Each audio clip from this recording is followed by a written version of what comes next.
Thank you bro sudah Yuk, mau ngisi acara Impactful Talk di sini. sama-sama. Ya.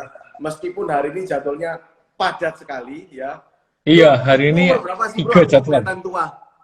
Umur berapa? Umur 28. Umur 28, 28. muka umur 38. Tapi umur usia 28. Tapi kamu sudah married ya bro? Udah Anak? punya anak. Belum punya anak? Satu. Oh satu. Sudah. Satu. Target 20 anak bulan. berapa bro? Target Hah? anak berapa? Sampai bisnisnya udah settle di atas.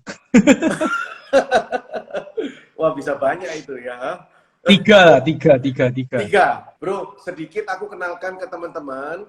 Jadi Jojo ini adalah CEO dari MyPoly. Ya, MyPoly ini bidang usahanya printing. Ya, jadi kalau teman-teman sekarang di masa pandemi mengalami kesulitan, tapi justru MyPoly ini bisa mencari ide kreatif sehingga dalam masa pandemi ini bisnisnya bisa tetap survive. Ya, jadi bukan hanya survival mode, tetapi malah move dia ya, itu yang luar biasa karena kreativitas dari Jojo ini sangat dikenal di kalangan orang-orang GCI Java itu adalah orang yang penuh kreativitas dan penuh antusiasme.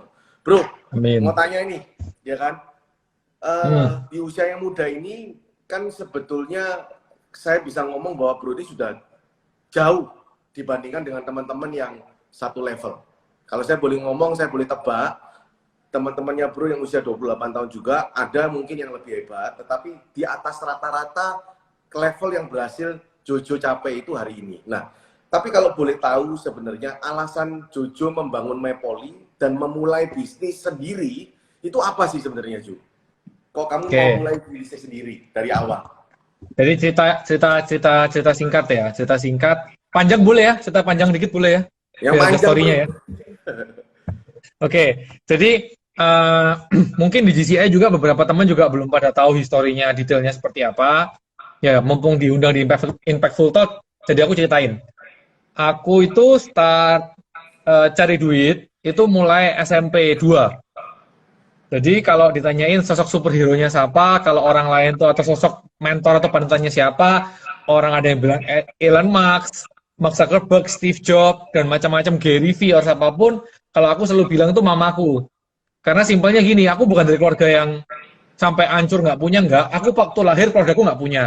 Aku aja lahir biaya operasi semua sama kendaraan tuh dari kantornya papaku. Papaku punya bos, itu punya fasilitas lah untuk kasih itu. Jadi Cuman bukan sampai nggak punya banget. Kerja di pabrik kerupuk. Ya, kerja di pabrik kerupuk, mamaku kerja di bank. Jadi lahir dari keluarga yang memang kurang, memang sangat kurang lah. Cuman seiring perjalanan hidup orang tuaku juga berkembang. Jadi waktu aku SMP pun hidupku cukup oke lah, cukup layak, bukannya sampai mewah tapi nggak sampai berkekurangan. Dari situ mamaku selalu ngajarin, mama tuh lahir dari keluarga yang sangat, sorry to say, sangat miskin bahasanya. Mamaku tuh tinggal di kampung yang kalau rumahnya itu sepeda motornya udah tuntun, nggak bisa masuk, nggak bisa dinaikin karena memang gangnya cuman kayak 2 meteran gitu doang jalannya, kayak gitu. Jadi dia selalu bilang mama lahir di keluarga kere, mama nggak dapat semua kehidupan yang layak, bahkan buku sekolah aja mesti pinjem, terus sepatu bolong, botol minum ke sekolah aja pakai botol kecap kayak gitu-gitu. Jadi mama pengen anak-anak mama tuh layak, selalu ngomong kayak gitu. Dari SMP aku dipaksa kerja. Dari setiap liburan aku harus ke, mamaku punya pabrik spray ya. Aku selalu ke pabrik spray untuk kerja sampai aku ya nggak suka lah, zamannya SMP semua kalau liburan kan mainan, aku dipaksa kerja. Terus semasa SMP sekolah juga dibawain katalog-katalog spray, pulang harus bawa omset kayak gitu, sampai nangis dulu, malu karena cowok dibully, karena cowok jualan spray Hello Kitty, Hello Kitty, terus Doraemon, dibully. Jadi dibully. Jadi dimaki-maki di kelas tuh kayak, jualan spray kayak gitu. Tapi dari awal malu sampai nangis, SMP 2, lama-lama jadi enjoy karena punya duit dari situ. Jadi bisa beli apa sendiri, bisa beli mainan sendiri, kayak gitu-gitu. Dan itu jadi habit sampai masuk SMA. Sampai masuk kuliah semester 1. Kuliah semester 1 waktu itu usia 18 tahun, itu lagi booming-boomingnya Kaskus. Nah, orang tua aku kan produksi spray. Dari situ aku berusaha ngonlinein untuk jual retail. Dari situ aku berhasil nabung, berhasil dapat penghasilan, sampai aku lulus usia 21 tahun, aku bisa ngantongin 300 juta dari incomeku sendiri. selama 3 tahun setengah aku kuliah. Ya per Wah, tahun 100 juta lah ya. Nggak 300 besar-besar juta banget itu untuk tahun hitungan. berapa, Bro? Tahun berapa? 2013 aku pegang 300 juta. Waktu aku usia 20 Wah, tahun, lulus kuliah, aku pegang 300 juta dari uang jual spray, ngambil untung 10.000, 20.000 tiap harinya kayak gitu. Jadi sampai pagi sebelum berangkat kuliah, aku selalu packing macam-macam, pulang kuliah lanjutin packing dan nyiapin buat besok, selalu kayak gitu. Terus dari situ lulus kuliah, aku putusin nggak nerusin usaha orang tua. Karena orang tua ya elevator usahanya lagi down, memang bukan di zamannya. Terus memang mainnya di Red Ocean, di price war dan memang bukan di bidangku dan macam-macam. Akhirnya aku putusin untuk bilang sama orang tuaku, aku buka sendiri aja ya. Aku buka sendiri aja. Aku nggak ngikutin orang tua, nggak nerusin usaha orang tua. Mamaku dengan bijaknya bilang, aku kasih kamu 2 tahun. Kalau 2 tahun kamu nggak jadi, kamu pulang, kamu terusin wajib. Kalau 2 tahun kamu jadi, kamu boleh lepas. Dan sounds good for me gitu loh. Akhirnya aku berangkat ke Cina, aku belajar bahasa bentar kayak 2 bulan 3 bulan, terus aku start import. Dan akhirnya uang 300 juta pertama aku di 2013, 2014 jadi kurang lebih 1,5 M. Dan terus berlipat. Jadi kurang lebih pencapaian-pencapaian yang pernah tak buat itu usiaku 22 tahun, aku beli mobil pertamaku, ya nggak sampai mobil Eropa lah ya, tapi Jepangnya lumayan lah ya. Kurang lebih kayak gitu. Usia 24 tahun aku beli rumah, yang tak tempati sekarang. Itu. hmm, Usia 24 tahun aku beli rumah, 24 24 tahun, tahun kamu sudah beli rumah. Tahun 24 berapa tahun aku itu? beli rumah. Tahun, 2013 berarti tambahin kurang lebih 3 tahunan lah. 2016-an lah. oh, itu sudah MM-an itu, sudah naik-naiknya harga properti waktu itu kan? Ya, ya, ya. Ya lumayan lah. Nggak perlu disebut nominalnya lah. Cuman Jojo, cukup serius berat ya? nyicil ya. Kamu bohongan atau sungguhan ini? Kamu beli rumah itu pakai uang sendiri, bener? Iya, full DP sendiri, terus nggak pakai uang Dia, orang tua sama sekali, apapun nggak pakai uang orang tua sama sekali, at all. Karena aku anak pertama, mamaku selalu ngomongin kamu jadi koko harus punya kasih contoh yang bagus buat adik-adik, biar adik-adik bisa ngikutin kamu. Jadi aku selalu ngasih contoh kalau kita sebagai anak nggak perlu dibeli rumah sama orang tua.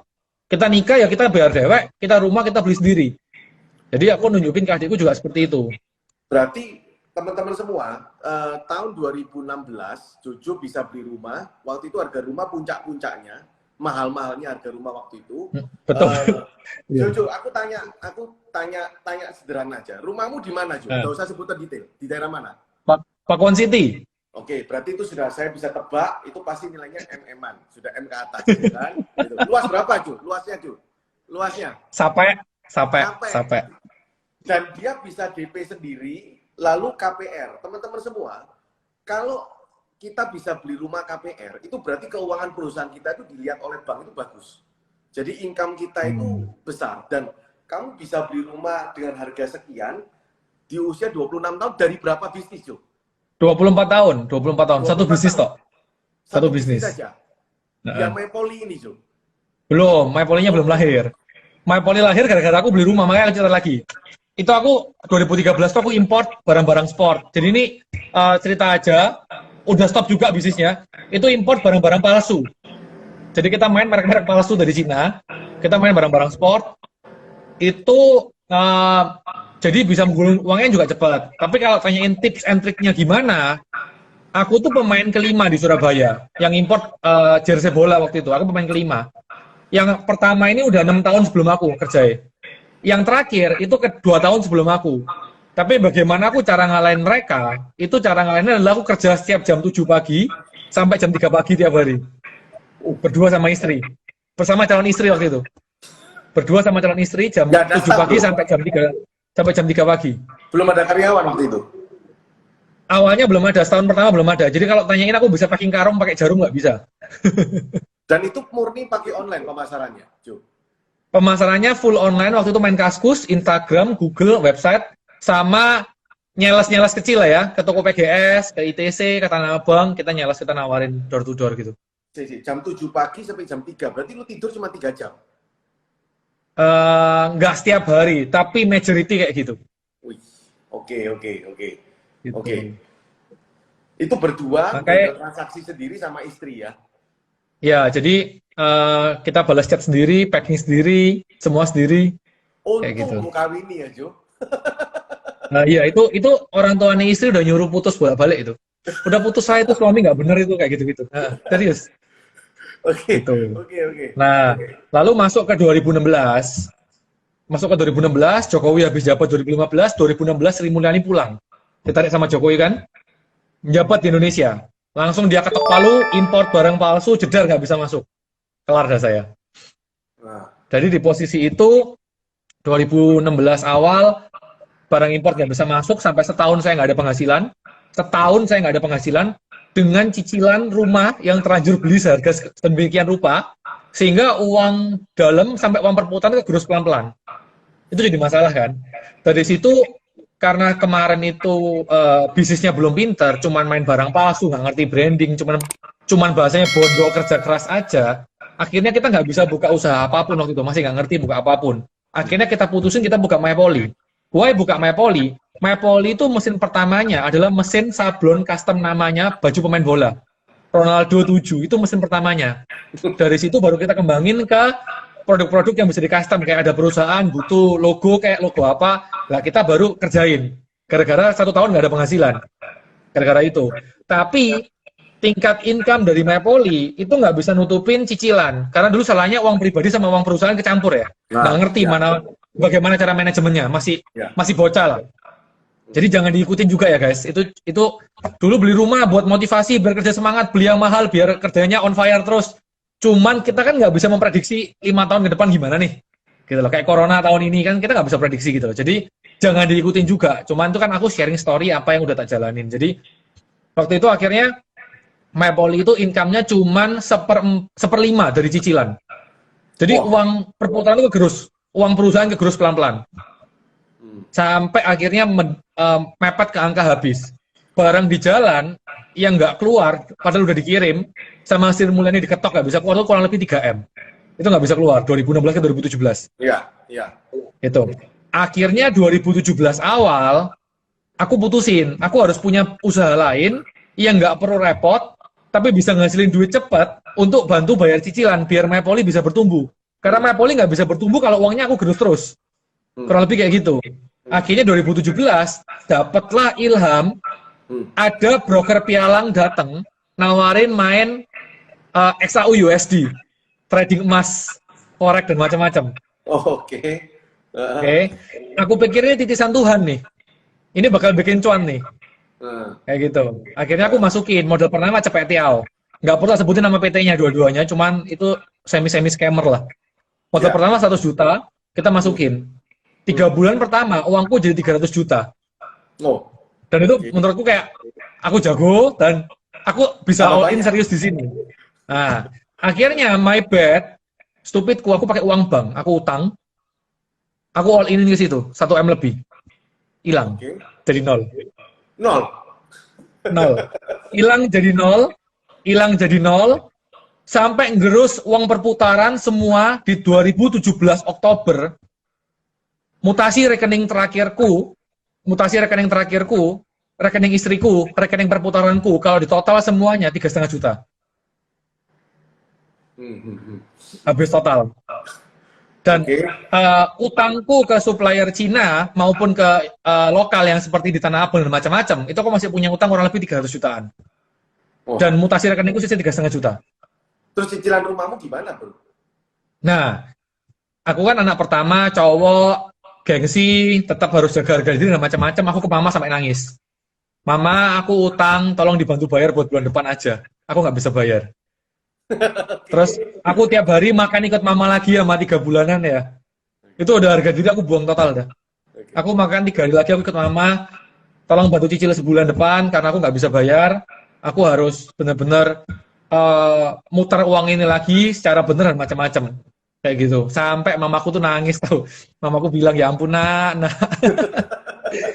Itu benar-benar hancur sampai di kondisi 3 hari ke Gua Maria nangis. Terus setiap tidur jam 2 malam, jam 3 pagi itu pasti bangun, buka HP, buka mutasi rekening kayak ini mimpi apa beneran, uangnya hilang kayak gitu. Terus istrimu hancur gimana? Itu. Mensupport atau sikap dari istrimu? Nah, jadi ini jackpot karena aku punya istri cukup hebat. Waktu itu aku semingguan aku down. Istriku cuma meluk aku dan bilang, aku nggak kepingin uangnya kembali. Aku lebih kepingin kamu kembali karena aku yakin kamu pasti bisa balas semuanya lagi dengan cara yang benar. kayak gitu. Saya Dan itu sih buat aku on fire sih. ya. Itu sih ciamik sih. Oke. Itu sih ciamik. Dia nggak ada Tapi di kondisi itu nggak ada nyalain. mungkin dalam hati tok ya, tapi nggak disampaikan. Tetap ada pasti ya, kecewanya tetap pasti ada lah, pasti ada. Cuman nggak disampaikan. Dari situ 2017 Oktober aku bangkrut, habis semingguan aku down, sampai ada kejadian sekali tuh mamaku sampai nangis waktu aku di kantor, dia lari ke atas, dia telepon aku tak reject. Padahal aku reject karena lagi main Mobile Legends di kamar mandi sambil boker. Mamaku nangis, naik teriak. Jo, aku bilang, apa Oma? Tak pikir kamu bunuh diri. Enggak, aku main Mobile Legends. Oke. Tapi dari situ aku putusin, setiap pagi aku bangun, aku doa. Ini ada patung Bunda Maria sama Tuhan Yesus ya kalau kelihatan. Tuh. Oke, kelihatan. Dirak ya. Tiap pagi aku doa, aku selalu bilang, Tuhan kasih aku kekuatan hari ini karena aku akan sangat kurang tidur. So give me strength, aku bilang. Jangan sampai aku sakit. Kayak gitu. Jadi 6 bulan aku bener-bener kayak tidur tuh cuma 2 jam, 3 jam maybe tiap hari. Tiap hari belajar, tiap hari kerjain. Kalau tanya kerjain apa, aku selalu siapin malam untuk belajar. Karena waktu itu kan aku ngerti, aku harus online. MyPoliku harus bisa lebih jago online lagi, harus bisa jago marketplace, harus bisa jago IG Ads, Facebook Ads, dan macam-macam. Dan waktu itu aku ikut workshop sama Denny Santoso di Surabaya, harga 8,8 juta. Aku chatku masih ada di WA sama adminnya namanya Yumike. Bu, bisa nggak aku bayar 3,5 juta aja, nggak punya uang lagi, aku tolak. Nggak bisa Pak, maaf harganya pas. Denny Santoso sampai sekarang masih ngangkat kalau dengar itu. Akhirnya aku belajar via Google, via YouTube, gratisan semua. 6 bulan berturut-turut, aku itu kayak jam 3 pagi, jam 4 pagi itu baru tidur, jam 7 udah crash banget. Tapi ya karena alam bawah sadarnya gak bantu ya, jadi stamina tetap kuat gitu loh. Sampai 6 bulan dari Oktober 2017 itu, puji Tuhan, MyPoli pun grow-nya itu sampai 5 kali lipat, 4 sampai 5 kali lipat langsung nyalep semuanya. Terus dari situ aku akhirnya bisa bangun tim semuanya juga, dan semua cicilan tuh bisa masih lebih surplus lagi. Tapi aku masuk rumah sakit akhirnya. Aku opnam 2 hari. Kena autoimun, berak berdarah yang sampai bior gitu. Aku bisa bayangin lah, kamu kerja keras seperti apa. Jo, waktu kamu fase down itu, Jo, kehilangan, aku bisa bayangin uang yang kamu kumpulin susah payah, kerja setengah mati jam 7 sampai jam 3 pagi, dan saat itu kamu di titik kebanggaanmu sudah naik. Teman-teman, jauh lebih baik mulai dari nol, daripada sudah naik, kemudian jadi nol lagi. Itu lebih susah bangkitnya. Lebih sakit susah bangkitnya. Nah, kalau nol itu kita nggak rugi apa-apa, ya kan? Memang nggak punya apa-apa. Dan psikologis kita itu dapat sedikit demi sedikit itu naik. Tapi ini bukan sedikit demi sedikit, langsung hilang dan kesannya kayak dibohongi dan akhirnya ini salahku sendiri. Nah, down ini Jo, kamu berapa bulan idle Jo? Betul-betul diem nggak ngapa-ngapain? Seminggu. Itu seminggu. Teman-teman. Seminggu aku kantornya nggak mau. Aku ke kantornya nggak mau. Aku lihat karyawanku usah nangis loh. Nggak tahu mau gaji mereka apa bulan depan. Seminggu aku nggak ke kantor, aku seminggu. Diem aja di rumah berarti Jo? Tetap belajar ya. Aku 3 hari yang benar-benar down. 3 hari itu benar-benar kayak kalau kayak di film-film sinetron kayak orang habis putus cinta akut gitu loh. 3 hari benar-benar kayak gitu. Habis itu sisanya aku kerja dari rumah, aku benar-benar learning apapun yang aku bisa buat grow perusahaanku. Cuman aku nggak berani ke kantor karena aku masih nangis kalau lihat kondisi kantor. Oke, kata nangis ada info suara saya kurang jelas. Bentar. Oke. Jelas kok. Jelas ya? Maybe sinyalnya masing-masing. Oke. Teman-teman semua, ini value yang sangat baik yang bisa kita pelajari dari seorang Jojo. Teman-teman pasti pernah, kalau kita namanya bisnis ya, itu pasti ada fase naik dan turun. Cuman Jojo ini termasuk kasus yang bukan naik turun, tapi naik lalu jegur, ya kan? Naiknya kencang, langsung manuver. Langsung dibanting dalam sekali. Nah, teman-teman, waktu dibanting ini, teman-teman pasti mengalami fase seperti Jojo, yaitu idle. Nah, tapi idle-nya ini jangan lama-lama. Nah, Jojo ini hanya 3 hari. Ini yang menurut saya itu yang luar biasa. Karena saya juga pernah mengalami seperti Jojo, itu idle-nya jangan lama-lama. Ada orang sampai bulan-bulanan dan mengharapkan belas kasihan dari orang untuk bantu dia. Dengan dia diam di rumah, sedih-sedih, menyalahkan diri sendiri, ngasihani diri sendiri, meratapi nasib. Bukan tambah bagus, tambah down, dan nanti tambah akhirnya mengambil jalan yang nggak baik. Nah, Jojo ini 3 hari meratapi nasib, ya kan istilahnya, ya kan. Setelah itu bangkit. Ya, Jo, apa yang waktu kamu itu katakan ke dirimu sehingga setelah 3 hari kamu bangkit lagi di sana? Atau lingkunganmu yang mensupport kamu seperti apa? Jadi gini, kan memang dari kecil aku dibangun mental untuk sukses dari orang tua. Orang tua udah ngomong, cowok tuh harus sukses karena harga dirinya di situ dan macam-macam lah, bahasanya kayak gitu dari mama ya. Nah, jadi sewaktu down, itu 3 hari itu bener-bener kayak aku mimpi lah, kayak ini beneran tak, ini this is real atau ini cuman imajinasi atau ini cuma dunia maya atau apapun kayak gitu, masih gak bisa menerima kenyataan lah.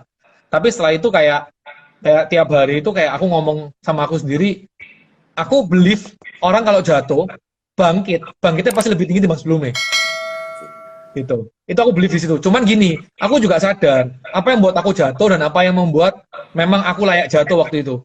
Karena aku naik juga terlalu cepat dengan tipikal naik secepat itu. Kayak aku cuman 3 tahun aku beli rumah dan macam-macam. Aku jadi orang yang berubah. Ketuhanan aku jauh, jadi sombong, ke orang tua lebih nggak ngargain, ke istri lebih nggak ngargain, ke teman lebih nggak ngargain, mandang orang lihat ekonomi. Bahkan hal tergoblok yang pernah aku lakuin adalah mutasi rekeningku di usia 25-an tahun, 24 tahun, 25 tahun. Itu kan udah M lah ya, intinya udah M. M-nya udah separuh ke atas lagi, bahasanya gitu. Kalau ngambil ATM, itu kayak pengen geser biar orang belakang lihat. Goblok, serius, aku malu banget tahu cerita gini. But this is real. Itu hal tolol yang sifat tolol yang pernah aku laluin gitu loh. Tapi begitu aku jatuh, jeder, aku kayak inget semua itu titipan Tuhan. Kamu jangan goblok jadi orang kan gitu. Akhirnya sekarang bener-bener harus berubah. Jadi kita naik pelan-pelan sekarang itu bener-bener stay humble. Kayak gitu-gitu loh. Teman-teman, ini pesan moral yang sangat bagus sekali value-nya ya. Teman-teman, kalau kita jatuh, nggak ada yang nolong kita kok sebenarnya. Yang nolong kita itu diri sendiri. Kayak Jojo ini dia nolong diri sendiri. Sudah, aku harus bangkit sekarang itu. Jadi jangan berharap kalau kita jatuh, terus orang lain tuh kasihan ujuk-ujuk, lalu nolong kita. Nggak akan ada yang nolong kalau kita ini nggak bangkit, nggak keluar dari pintu sendiri. Nah, ini Jojo ini dalam waktu 3 hari dia merenung, tapi setelah itu dia belajar. Wah, setelah gagal pasti bangkit hasilnya akan lebih besar. Jadi bukan meratapi masa lalu. Nah, teman-teman semua memang gampang kalau ngomong, tetapi saya bisa bayangkan apa yang dialami Jojo ini nggak mudah. Nggak gampang itu, Jo. Aku tahu ya. Jadi dengan kebanggaan yang luar biasa, ekspektasi teman-teman mungkin kalau ketemu, wah Jojo ini luar biasa, lalu tiba-tiba jatuh dan konyol lagi. Karena main di forex, uangnya habis sekian miliar, ya kan? Oke. Nyangkut di jalan yang bawa 3M lebih itu. Nyangkut, jadi nggak bisa keluar, kita nggak punya penghasilan, mau nggak mau aku cari exit plan, apapun yang bisa ngasilin income super cepat tanpa modal yang besar, yaitu ternyata salah gitu loh. Ternyata malah salah. Di scam itu benar-benar di scam. Benar-benar di scam. Terakhir orangnya ngaku sama aku. Gila. Habis orangnya ngaku hari Jumat, Sabtunya orangnya meninggal. Broker. Bukan aku yang bunuh ya, dia kecelakaan. Wow, tragis banget ini ya. Cuma ke tempatku dia minta maaf, saya sorry, dia ngakuin semuanya, memang seperti itu kondisinya. Perintah dari atasan seperti itu, sorry to say, memang kita harus scam Koko, aku resign, aku stres, aku berhenti. Besok dia meninggal. Jadi teman-teman semua. Tapi dari aku jatuh, 6 bulan aku ngegas sebelum aku opnam itu, ilmu itulah yang buat aku jago online, dan aku tahun lalu bisa share di GCI, yang sampai bisa nyumbang 100 juta buat Little Heart Foundation, 2 anak operasi itu. Dari ilmu jatuh itu. Kalau itu nggak ada jatuh, nggak ada tahun lalu. Little Heart Foundation pasti. Ini ada Agnes Danio, dia bilang, seminggu untuk bangkit itu cepet banget. Aku sudah hampir setahun, aku sendiri hampir setahun baru bangkit lagi. Padahal modal yang hilang nggak sebanyak si Jojo. Ya memang benar. Jadi jangan meratapi diri terlalu lama, itu kuncinya. Kalau kita meratapi diri terlalu lama, tambah berat effort yang ditumbuhkan. Tambah berat. Karena pendapat orang-orang di sekitar kita itu akan menjatuhkan. Dan yang luar biasa dari Jojo ini adalah support dari lingkungan. Jadi istri dan mama ini saya lihat memegang peranan penting. Karena teman-teman semua kalau Anda punya pasangan yang sedang down, jangan Anda salahkan deh. Dia sudah tahu kok dia salah, percaya saya. Dia udah tahu dia salah. Dia udah ngomong goblok berkali-kali dalam dirinya. Jadi nggak perlu Anda jadi guru Yang ngasih tahu bahwa dia bodoh, jangan melakukan ini, kenapa kamu harus kayak gitu, kenapa kamu kayak gini, nggak perlu. Sebetulnya orang yang melakukan kesalahan itu sudah lebih pintar dari kita. Lebih pintar daripada segala penasehat. Tapi kalau kita tambahkan lagi, sebetulnya kita hanya cukup jadi pendengar untuk mereka. Dengerin aja deh. Nanti lama-lama karena dia dengerin, akhirnya dia akan nemu solusi sendiri. Karena dia cerita kan. Dia cerita tuh dia kan motivasinya akan muncul sendiri. Jadi kalau pasangan Anda punya masalah, jangan banyak bacot istilahnya ya. Pasang telinga aja, dengerin dia. Dengerin dia. Dia nggak perlu explain dari kamu atau advice dari kamu, dia nggak perlu.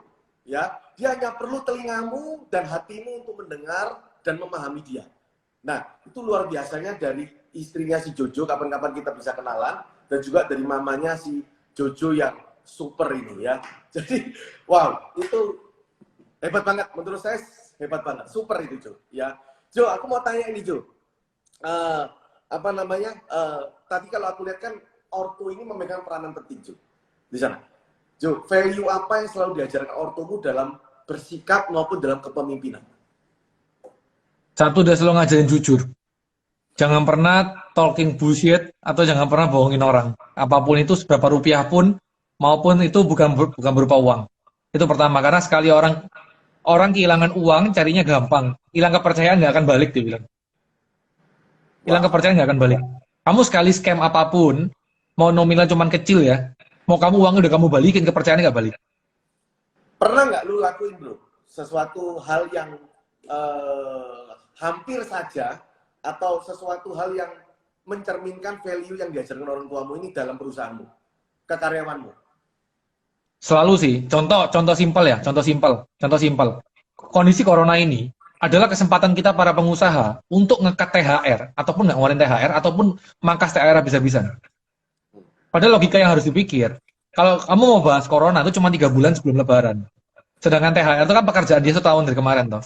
Banyak banget perusahaan nggak ngeluarin THR alasannya corona. Nggak mesti perusahaannya minus loh. Nggak mesti perusahaannya ada uang loh. Tapi kesempatan buat cari alasan kan. Itu banyak yang ngelakuin kayak gitu. Tapi aku sama sekali nggak ngelakuin. Okay. Tetap harus keluar, tetap harus cair itu hak mereka. Kita pun nggak boleh ambil karena kerja itu bukan buat kita doang. Kalau mereka tajir, mereka makmur juga, mereka hidupnya berkecukupan juga, mereka kan all in sama kita. Kalau kita peras mereka, cuman kitanya doang uangnya nggak dikasih, ya mereka akan nyuri dari kamu. Kayak gitu aja. Okay. Jadi contoh-contoh kayak gitu sih banyak sih aku terapin juga dalam networking juga sama. Jadi ya ngomong apa adanya, fair, apa adanya, apapun itu kalau memang harus ngomong sekian ya ngomong sekian, kayak kurang lebih kayak gitu. Jo, mamamu sendiri apakah memang pernah maksa kamu harus jadi pengusaha? Selalu. Selalu. Tapi bidangnya terserah kamu atau orang tua yang ngarahkan, bro? Terserah, justru gini, mamaku ini tipikalnya keras banget. Kepala keluargaku tuh mama ya, bukan papa. Kepala keluargaku tuh mama. Mamaku memegang peran sangat dominan. Mama. Mama, oke. Okay. Iya. Memegang peran sangat dominan. Jadi aku kan memang tipikal orang yang keras juga. Jadi aku satu-satunya anak yang berani bantar juga. Dari awal harus terusin usaha orang tua. Aku bilang aku nggak mau, nggak cocok kerja sama mama. Kenapa?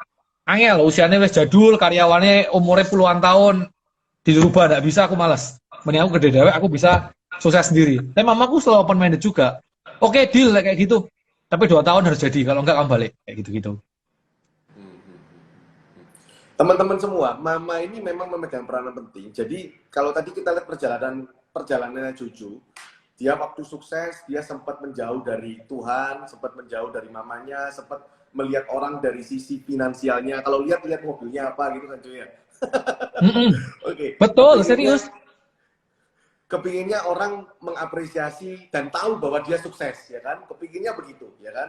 Nah, dulu kalau tanyain ya, kok bisa sukses? Aku selalu bilang karena saya. Kalau sekarang ditanyain, aku selalu bilang karena mama juga, karena istri juga. Sehebat-hebatnya apa? Sehebat-hebatnya kita sebagai anak. Percaya aku deh, percaya Jojo deh. Lu waktu gagal, waktu jatuh, lu cari mama, percaya aku. Jadi jangan jauhi mama, jangan jauhi orang tuamu. Karena waktu kamu sukses, mungkin kamu bisa lupa dia. Tapi waktu kamu jatuh, percaya saya, orang yang kamu cari itu mamamu. Kamu kepingin, jadi bersyukurlah kalau kamu masih punya mama, bersyukurlah kalau masih punya orang tua, dan say thank you untuk mereka. Karena banyak orang yang nggak punya mama waktu dia sukses, dan waktu dia jatuh dia nggak punya orang tua. Dia nggak bisa lari kemana-mana, dia lari ke temennya. Teman-teman belum tentu memberikan support dengan tulus, tetapi orang tua pasti mengorbankan semuanya untuk kita. Jadi teman-teman, kalau Anda punya orang tua, bersyukurlah hari ini. Kalau Anda sukses hari ini, jangan abaikan mereka, karena kalau Anda jatuh, percaya saya, orang yang pertama Anda ingat, yang ingin Anda ceritain itu adalah orang tuamu. Ya, bro, dream untuk dirimu sendiri dan untuk company-mu apa? Di sana. Oke. Nih. Ini lagi OTW ya, lagi OTW. Jadi aku lagi bangun holding bisnis. Semua berhubungan dengan ibu-ibu. Istriku sebagai personal branding, sebagai ikon di situ. Kita udah mimpikan paling nggak kita punya 7, dan so far udah eksekusi 2, dan 2 lagi OTW tahun ini launching. Jadi bener-bener itu akan jadi, dan semua di bidang branding, sehingga semua akan sampai ke anak cucuku juga. Oke. Gitu. Oke, itu. Jadi bahasa kasarnya kita nggak akan create cuman bisnis, kita akan create bahasanya Universal Studio. Gitu. Kalau untuk karyawan di perusahaanmu apa, bro? Dream yang kamu harapkan untuk mereka? Simpelnya gini, aku selalu saat aku interview posisi-posisi penting ya, aku selalu tanya sama mereka juga, targetmu berapa lama kerja di sini? Oh, selamanya kok, nggak usah ngomong selamanya, kamu pengen berapa lama? Goalmu pengen apa? Mimpimu apa? Aku sih pengen punya usaha sendiri, nggak apa-apa, masuk oh. Berapa lama pengen kerja? 2 tahun, 3 tahun. Kerja harus yang bagus, belajar harus yang banyak. Keluar dari sini, kamu harus bisa buka usaha segede ini, atau bahkan lebih besar pada ini. Jangan sampai ilmu kamu sia-sia, no. Belajar harus yang banyak, sedotan ilmu di sini. Aku selalu bilang gitu ke mereka, dan ya, kamu nggak aku selalu keluar, lalu mendirikan perusahaan yang sama, kemudian kamu didik susah-susah, lalu dia resign. Banyak orang kan malah gandoli perusahaan supaya mereka kalau bisa terus ada di sini dan forever kalau bisa. tetap kita pun pasti akan melakukan tindakan-tindakan yang menggandoli. Tapi menggandolinya dalam arti bukan kita menahan. Dalam artian contoh, di posisi-posisi penting mereka mendapatkan asuransi jiwa. Terus bonus-bonus tahunan yang memang angkanya itu buat mereka kayak aku tempat lain juga nggak nemu sekian kayak gitu loh. Jadi mereka pun tetap akan fun. Tapi jika mereka milih untuk aku akan out, aku akan buka sendiri, silahkan lakuin aja. Karena aku selalu punya message gini loh. Kalau orang mikir, kalau karyawan dipinterin ntar buka sendiri itu bahaya, lebih bahaya karyawannya tetap goblok di tempat kamu. Oke. Teman-teman, ini betul sekali. Saya sangat setuju. Lebih baik kita kerja sama jenderal, kita didik karyawan kita jadi jenderal, mentalnya mental entrepreneurship, dia punya kontribusi yang luar biasa. Dia punya kontribusi yang luar biasa untuk perusahaan.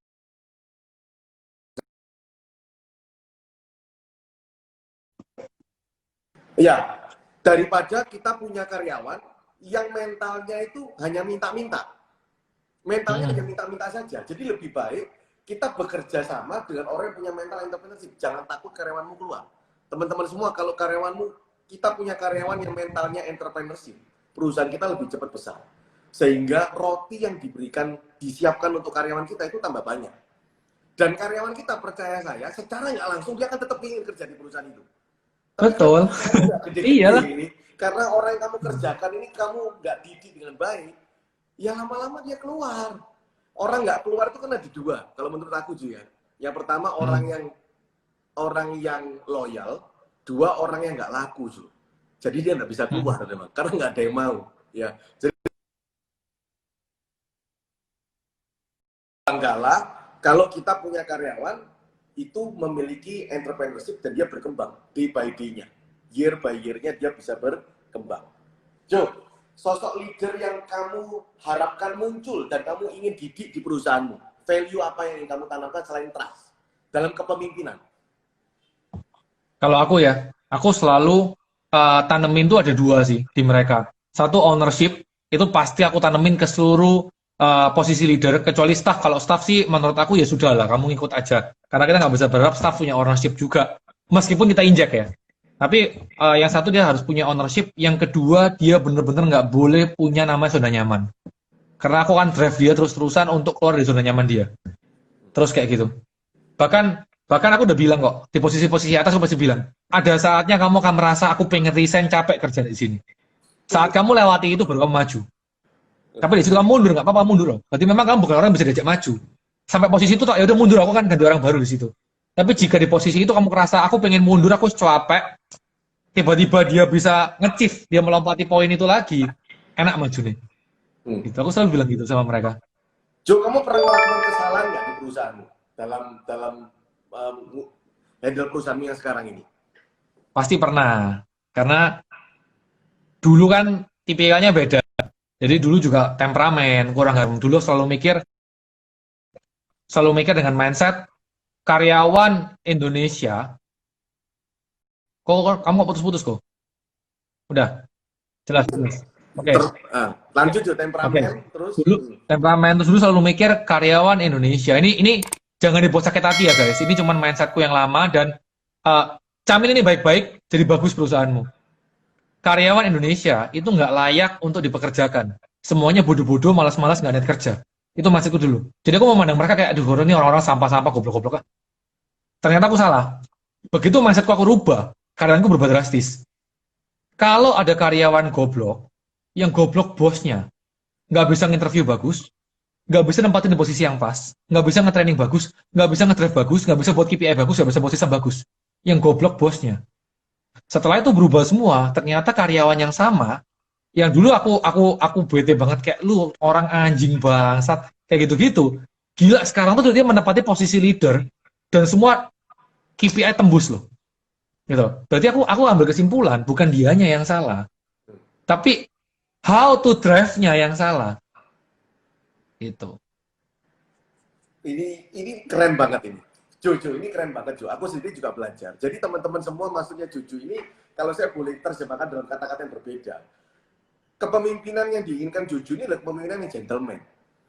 Kalau anak buahmu goblok, anak buahmu itu nggak bisa capai target, jangan salahkan mereka dulu. Salahkan yang mimpin.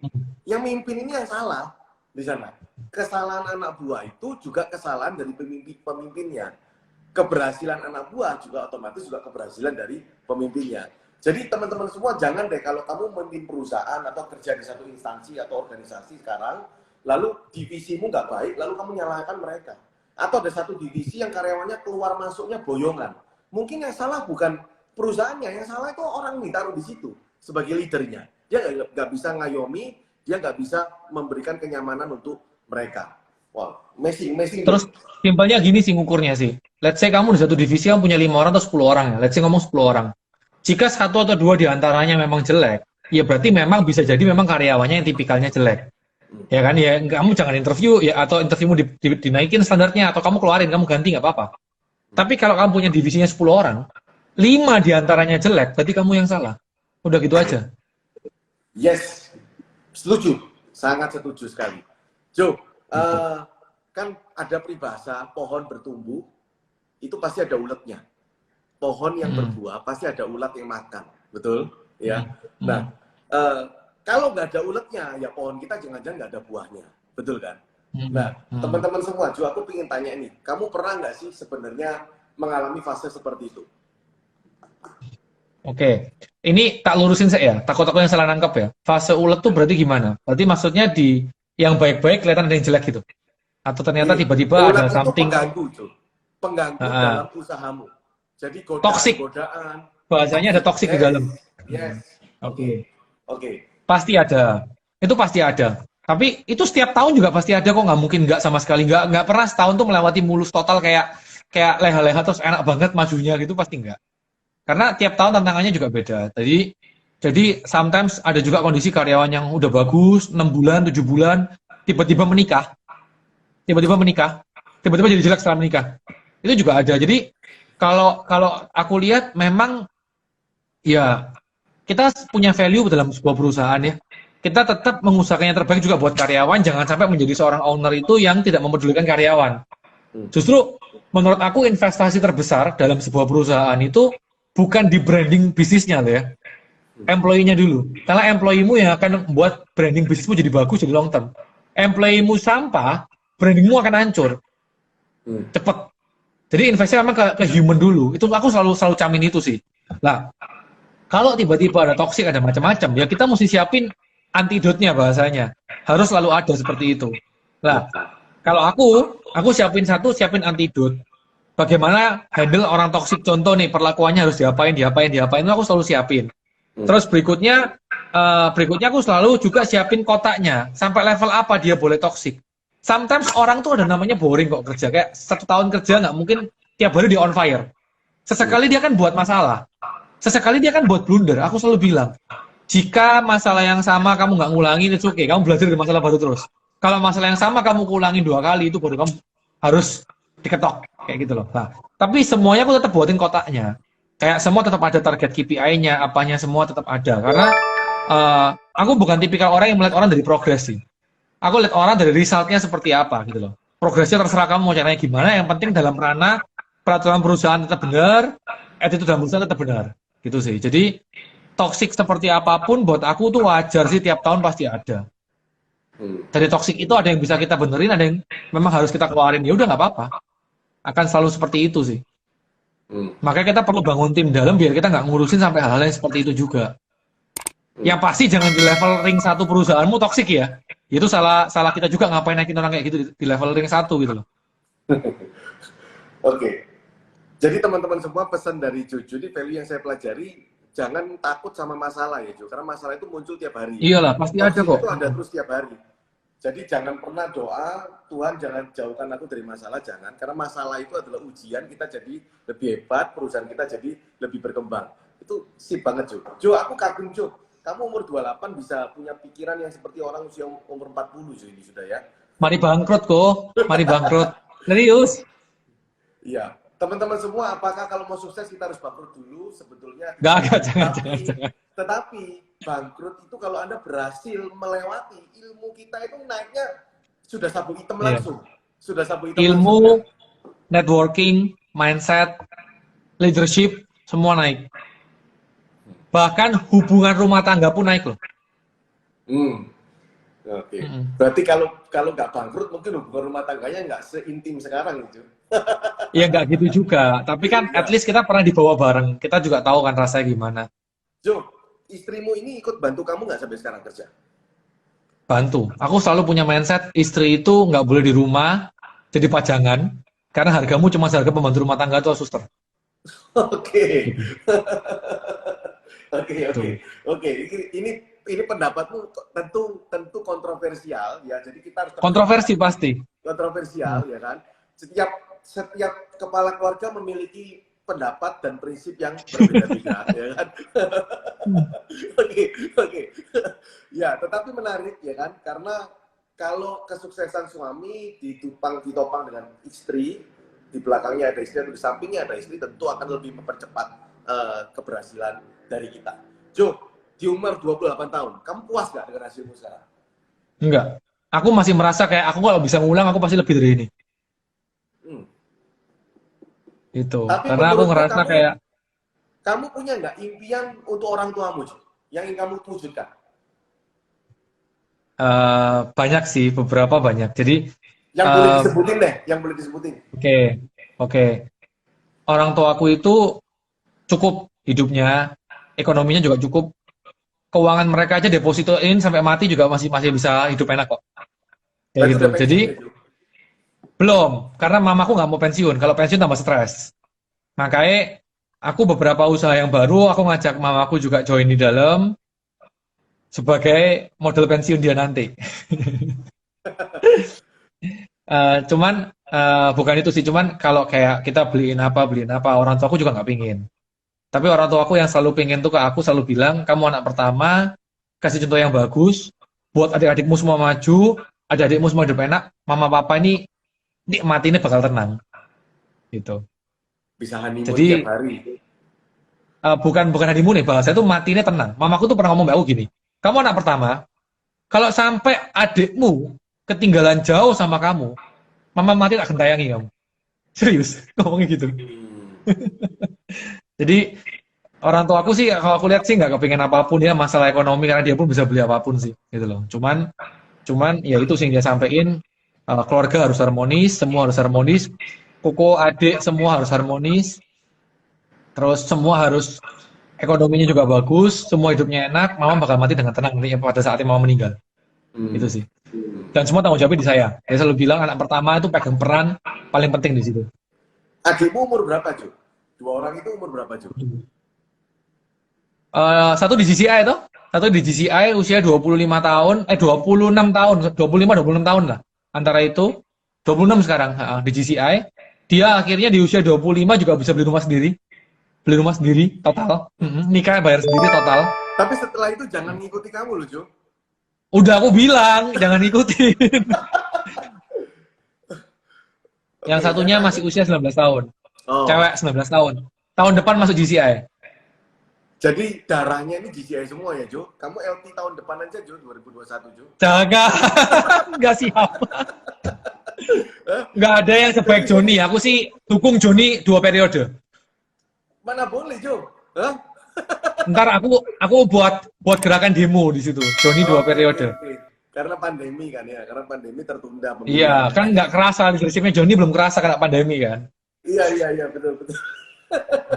Jo, untuk menginspirasi teman-teman, apa sih enaknya jadi entrepreneur menurutmu, Jo?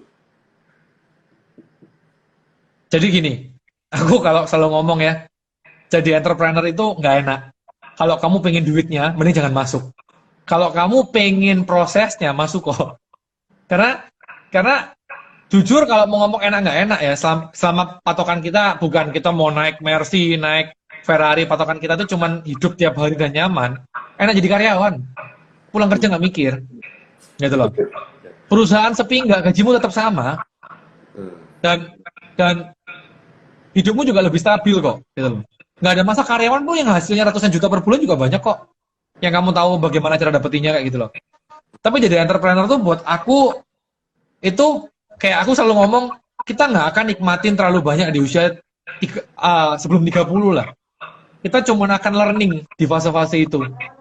Kita akan learning, kita akan menikmati fase belajar, kesandung jatuh, ketusuk sakit, terus tahu kenapa caranya biar nggak ketusuk, ketahui bagaimana biar nggak kesandung lagi, kayak gitu-gitu, sampai kita mulai cukup usia, kayak let's say kita aku ngomong 35 tahun tuh usia kita harus mulai nuai sampai 40-an, selalu ngomong kayak gitu, dan itu baru mulai enak. Jadi yang mau kerasain enak dari awal, atau kerasa aku mau jadi entrepreneur karena pengen tajir secara cepat, mending enggak.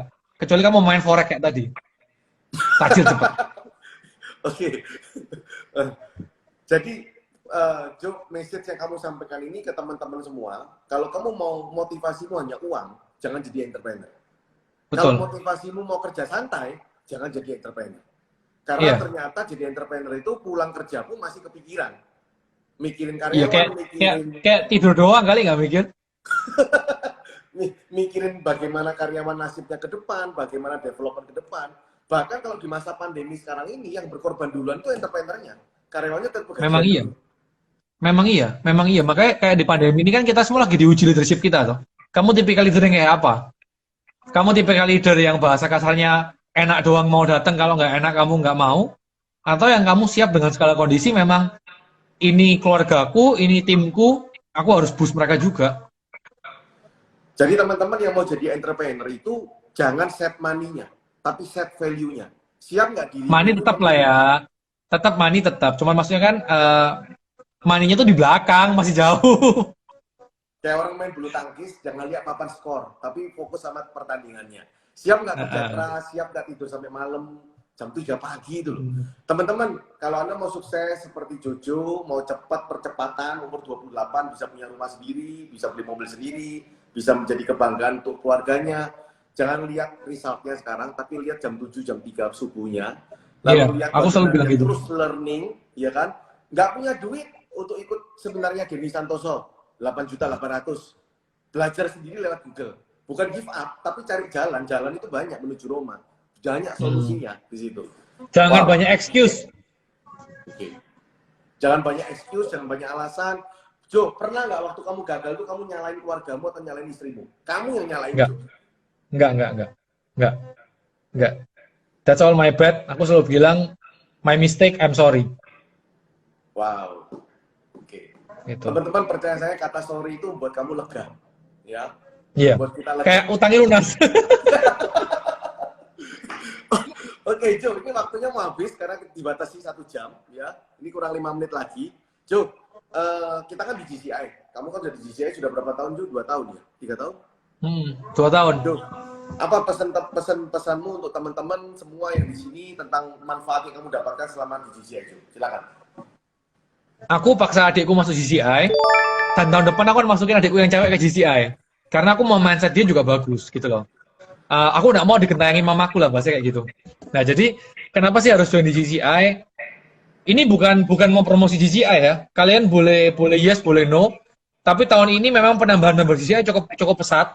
Karena kita lihat memang, apalagi tahun ini ya, justru karena corona GCI itu dapat spotlight. Justru karena corona, GCI berhasil membuat spotlightnya bahwa kita adalah organisasi yang oke, terbaik dan termacam-macam. Bahasa kayak gitu. Nah, kenapa harus join GCI? Sebenarnya nggak harus di GCI. Di organisasi manapun boleh. Intinya, kalau saya, zaman dulu sukses, itu hanya butuh kerja keras. Karena tingkat supply sama demand, masih besaran demand. Buka toko di mana aja pasti ramai. Karena tinggal buka ramai. Lebih banyak demand daripada supply. Tapi di tingkat sekarang, kalau kita cuma asal buka atau asal bisnis, itu nggak akan bisa penetrasi ke pasar dengan bagus. 2-3 tahun pasti mati. Nah, dengan adanya organisasi ini, kita bisa banyak kolaborasi. Contohnya, teman-teman juga banyak banget yang DM ke saya atau chat ke saya langsung atau japri saya langsung, Jo mau belajar online dong, kayak gitu. Saya kan banyak diperesnya dari online-nya tuh. Tapi saya pun, saya kalau meres lainnya juga sama tuh. Kok Joni mau tanya ini kok, gimana? Kok mau tanya ini gimana? Terus, sama yang lain juga sama. Bro, kamu kok bisa dapat kayak gini dari mana? Rekrutnya dari mana? Ininya dari mana? Kita kan belajar di situ. Karena, ya, kalau di GCI cuman asal join terus nggak ngapa-ngapain, ya mending jangan. Cuman jika memang kita butuh networking, kita butuh kolaborasi, kita butuh paling enggak, kita punya circle yang, bahasa kasarnya kalau circle kita punya revenue 10 kali lipatnya kita pasti keangkat kok. Meskipun mungkin nggak sampai 10 kali lipat lah, tapi pasti keangkat. Karena aku believe revenue 10 juta, 100 juta, 1M, 10M, 100M, itu caranya beda semua. Gitu. Dan circle-nya beda semua. Nggak ada orang revenue per month 10M yang bahasanya gini, karyawanku goblok, dijauh nggak iso kerja lalat-lalat, nggak bakal ada yang ngomong gitu. Pasti, yakin aku. Revenue cepet ya, masih ada yang ngomong gitu. Karena revenue 10M per month, dia udah pasti tahu nge-drive timnya gimana, majuin timnya gimana, manajemen trainingnya gimana, tingkat salary-nya harus seperti apa, terus kira-kira bentuk KPI-nya seperti apa tuh pasti tahu. Tapi kalau revenue 100 juta, mungkin masih Superman tuh yang kerjain tuh. Kayak gitu. Makanya masih ada omongan seperti itu. Makanya aku bilang, beda revenue pasti beda circle. Jadi kalau mau naikin revenue, ganti circle dulu. Kalau circle-mu, contoh nih, karyawan habis buat salah di kantor. Terus kita ketemu sama teman-teman kita yang circle-nya masih sama nih. Wah, karyawanku goblok tenan pusing gini-gini. Iya, podo karyawanku ya. Hancur kamu udah. Hancur kamu kalau kayak gitu. Tapi kalau ada teman yang ngomongin, loh, gobloknya kenapa? Masanya kenapa? Lu mungkin kamu yang salah, bro. Harusnya seperti ini. Lah, kamu akan dapatkan poinnya. Oh, coba di-drive dengan cara seperti ini gimana? Kayak gitu.